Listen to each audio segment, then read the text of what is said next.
بسم الله الرحمن الرحيم. مرحبا بكم. اليوم الحد رانا في مطعم المردوم خميس مليانة، راح نجبدو المردوم ورانا درنا خيمة. دوك نوريكم الخيمة تاعنا اللي درناها قاعة عائلية جديدة. الله،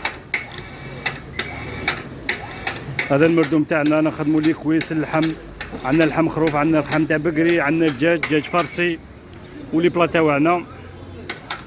دوك نروحو لكم للخيمة ومن بعد نعاودو نرجعو. ها هي وين الخيمة منا الدخلة تاعها.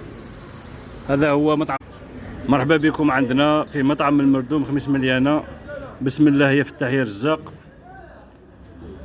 هذه هي الخيمة اللي هذه سيئة. هذه دجاجة قرني باش هذه دجاجة فارسي بالفيوضة شي بالدنداش بالدنداش. هذه مطعم المردوم خميس مليانة. هذه رايحة للخيمة.